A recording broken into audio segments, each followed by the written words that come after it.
definitely. Over and above the fact that that was a very tough act to follow, rational. I thought I should start in two ways. One, I wonder how many of us understand the concept of ukugabula.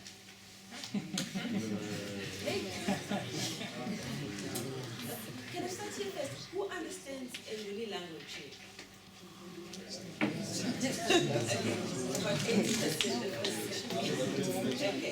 I will be speaking a bit of Xhosa now and then, and I'll really ask you, if you're sitting next to a person who doesn't understand, to try and translate what I'm saying and hope you understand. Is there anyone who doesn't understand Ulwimi language? Okay. Okay. So you will have someone else. Okay. So the concept of ukugabula, where does it come from? The concept of ukugabula, traditionally, people would sit in a circle and share a beaker of alcohol, not alcohol as you know it, umqombothi. Share it, no matter how many there would be. They would take a sip and share it, and it would not finish until it reached the last person. So, whether it was alcohol, umqombothi, or ikhewu, which is fermented porridge, the sharing would happen, and it was a symbol of equality, the need to share knowledge equally amongst people. So I hope that you understand that by coming here in this space, I've come to share, and I hope that you will share with me in turn. I'm not here to talk to you as an esteemed sociolinguist, but I hope that I can share what I know from my experiences. I was given also an instruction, a kind of, not an instruction, but maybe kind of a subtle instruction that I must be very cognizant of the fact that it is a very volatile situation, for want of a better word, and therefore I should not politicize the issue. It is difficult not to talk about language and separate politics, because language are political issues, and there is no place anyway, including in the Blue Colony, by the way. There's no way, even when we didn't have exogenous languages, there were issues in relation to language that were highly political. So for instance, how do we now have isiXhosa as a standard language without a lot of other varieties that are spoken? So I can never not speak about isiXhosa or language and not talk about politics. Can I also ask permission to stand? Okay. People who know me know that I love my grandmother dearly, and I know there's some of you here. And Dr. Okeche stole my thunder yesterday by talking about his grandfather in the introduction. So I'd like to talk about my grandmother because that was the plan that I had before I heard you speak, and I would like to divert from that. My grandmother, in my book, was a highly educated person, not in terms of literacy that we know now, but was highly educated. He was wise, and I believe what I am today is an embodiment of what he's taught me to become. So one day, I was returning from school many, many years ago, and she asked me, what have you learned from school today? So I said, I've learned to say water, water, water, water. And then she said, amanzi, amanzi la kanomkala. And then I said yes, but I could see from that moment that there was kind of disapproval of how is it that I can go to school and come back and say I've learned nothing I did not know. Amanzi was just a linguistic representation of something that I already had. For her, or rather of the concept I already had. For her, what needed to happen, for instance, the next question was, Bati Ati. So basically, what about it?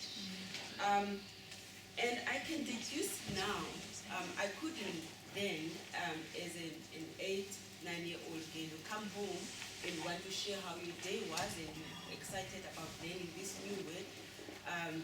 And by the way, there were many instances where we were just memorizing these words and we did not even know what they represented in terms of the concept.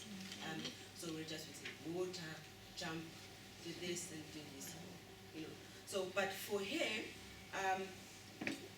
what Amanzi Ati meant, what the question that she asked, she required learning at school to be moved from the primary knowledge discourse that I had when I went to school. She wanted me to move from that discourse to a specialized secondary discourse. In my sociocultural context, in other words, in my upbringing, I knew that Amanzi is a source of cleansing. So there was a social-cultural aspect, the external cleansing, ukuhlamba, and the internal cleansing. If you were sick, the way of expunging, say expunging,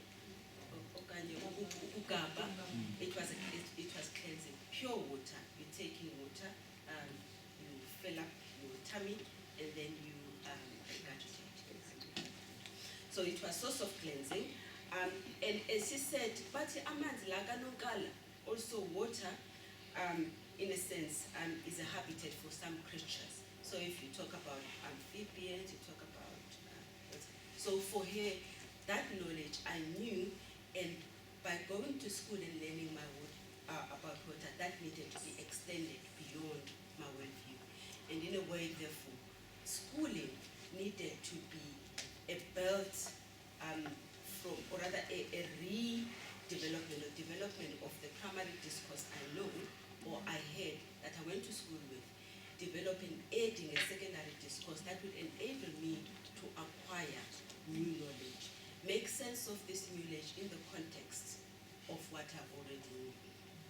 I don't know if it makes sense. Okay. The distinction between primary and secondary discourses, let me say, the secondary and primary discourse is a universal thing. Each language, each society has got a way of naming things in a primary discourse, and has got a way of naming things in a secondary discourse. So it's something that is common throughout society. Okay? While the primary discourses include everyday conversation, a secondary discourse type, for instance, in the Xhosa context, especially in pre-colonial society, would be discourses such as legal discourse. For instance, if any of you have read Mqhayizi Tyala Lamawele, that book is really a reflection of how isiXhosa society deals with issues of legality. Okay, so for instance, from the formulaic openings like Ndiyamangala, and then the prosecutions, umangalela bani, bangalela so and so, collecting evidence from all the people, both women and men. So that is, I know it's written in the early 20th century, but it is a reflection, slightly, rather if we look at that, we can kind of deduce of what pre-colonial society was, which therefore is an indication that even in Xhosa society, although even some of us don't believe now, even in Xhosa society, African society, there are specialized discourses. But what happens, why are they not in these spaces? Why are we not talking about a legal discourse that is representative or reflective of African society or African way of thinking? I just want to then go back a little bit and talk about language and cognition and language and knowledge.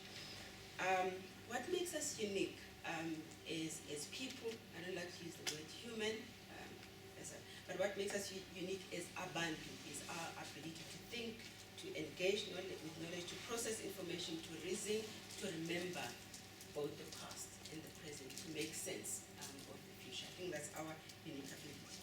Whilst thinking is inner speech, the language is the medium through which our thinking gets conveyed. Okay? So we think in a specific way, and perhaps what I need to emphasize is that the way we think is also shaped by our worldview. We think and articulate through language our worldview. So our language is not just symbols, it's not just empty symbols. It's an articulation of how we see the world, how we make sense of the world. Language also is the store of our knowledge. It's an articulation of our thoughts, as I've indicated. It's an instrument of expression, transmission, and adaptation of culture. So when I say the important thing is that in as much as we express our knowledge, our culture, and everything in our languages, the other important thing about language is that we need to use it to transmit our culture, not only to our own people, but to other societies as well. Because, as I'll indicate later, this is what makes languages powerful. So what we know, we need to articulate it for ourselves, share it, and it doesn't only end there. For it to be valued within and by the others, it needs to be shared. Okay? I just want to do a little bit of an exercise here, if you can fabula with me here. If you can, I'm going to give you a term, an idiom, a concept, and I just want you to give meaning to it. And then I want you to tell me what kind of knowledge is embedded in that concept as Nguni language speakers, if you were to allow me. What does umntwana mean? Asithi mntwana. Pardon? I never thought about that, but it's a small person. It's a small person. It's a small person? It's a child. It's a child? Yeah. What does umntwana mean? Okay, where is it derived from? What does it signify? If you say it's a small person, what does it signify? What does it signify? Not a fully formed person? Not a fully formed person. A small person. Put it? No, a fully formed person, just that they're smaller. Like, as in, like... A fully formed person. Still recognize their humanity. Okay. So when we say Mtwana to King Zwelithini, the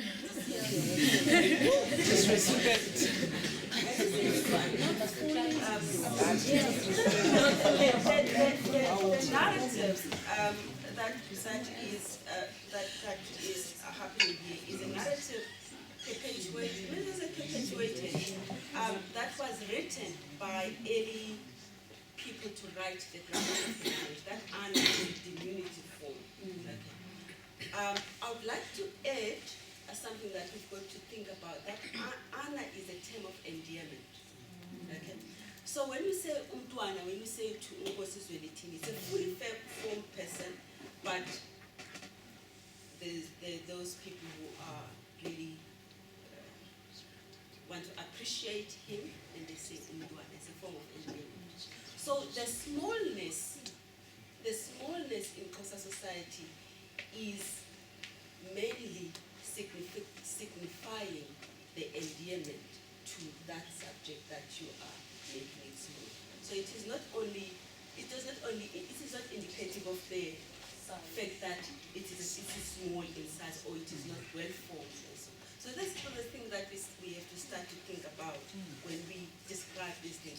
But, and I just add, but when the early missionaries or the early people who describe the language, when they saw the suffix ana, the first thing they identify is that this ana is common to small things, and therefore they said it's a diminutive form. Yeah. So basically, meaning that smallness need not be vulnerable. It needs to be protected. It needs to be defended. Okay. So that's what to think about. Then the next one, when you say akukho nkomo idla yodwa, literally there is no cow that eats alone. Akukho nkunzi inokuzikhotha umhlana. But the way you're looking at me as if you saw. When you say akukho nkunzi inokuzikhotha umhlana, when we say isandla sihlamba esinye, when we say intaka yakha ngoboya benye, what do those mean? I hope those people, are you translating?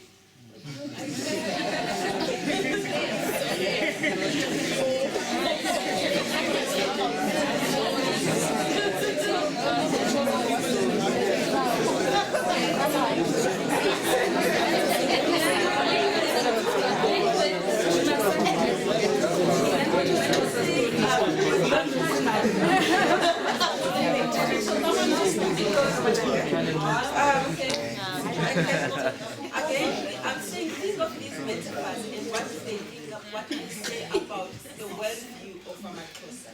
Akukho nkomo idla yodwa. No cow can eat alone. Akukho nkunzi inokuzikhotha umhlana. No bull can make its own back.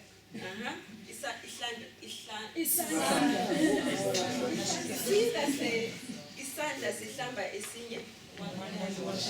Intaka yakha ngoboya benye. A bird will go to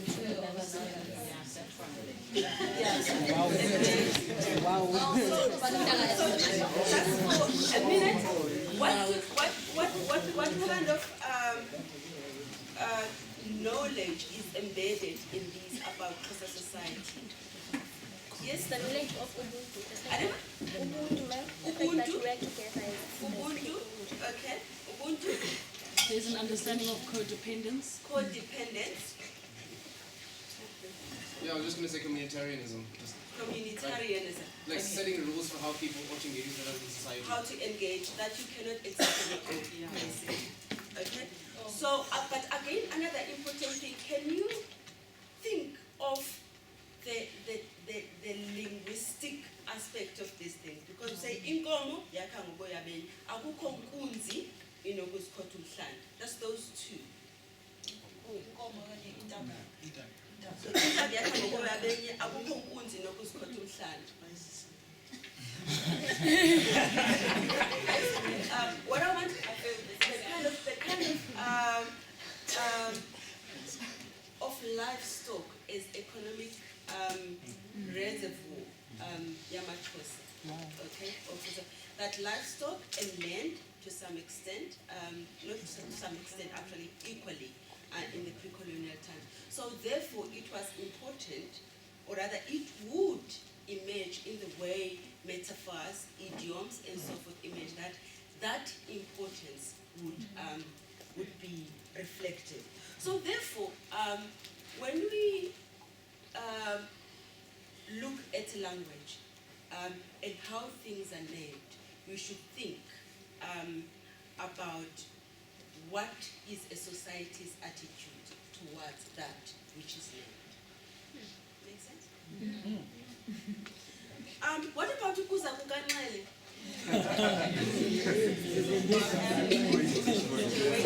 What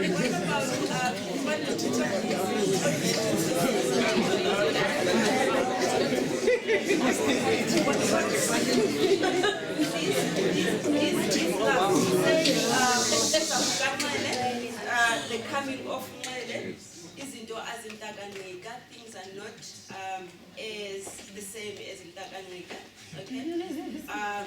And Kutsibanye Kapungela to jump the stone of Pungela. Those have got historical significance that now is lost. You cannot make sense of them. We know that Nxele was amongst the first prisoners on Robben Island, and then the narrative is that she tried to swim across from the Robben Island to land to come back home. And when his disappearance was announced at that side, people were expecting him this side, and they kept waiting and waiting.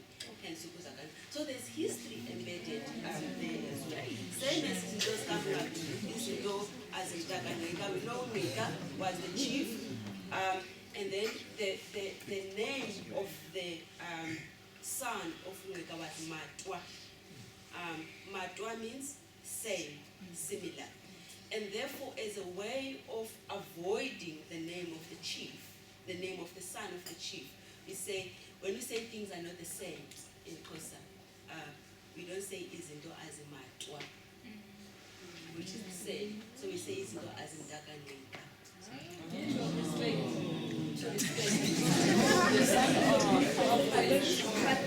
The thing is that now, we don't even know matwa now. And by the way, I have to remind myself too.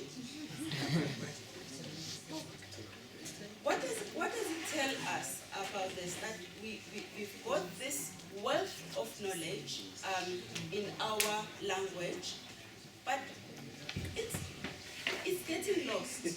It's getting lost because primarily the way we speak is Xhosa, or where we speak is Xhosa, is only in primary domains. It does not move beyond primary domains. So much that when we talk about issues at university, we tend to want to disassociate ourselves from them because they don't make sense. And I cannot blame because they don't make sense. The narrative we make around these things is the narrative that is dominant, and it's often a narrative that is reflective of other societies' ways of viewing us. Which is, Yeah. next thing I want to talk about briefly is if what I often say in my class is that then I would go to class and start to speak Xhosa, where the class is heterogeneous linguistically. So the policy of the university is that we speak English. So I'll speak Xhosa, and then there will be total uneasiness from everybody, and then one would begin, and I won't say from which linguistic orientation, one would begin and say,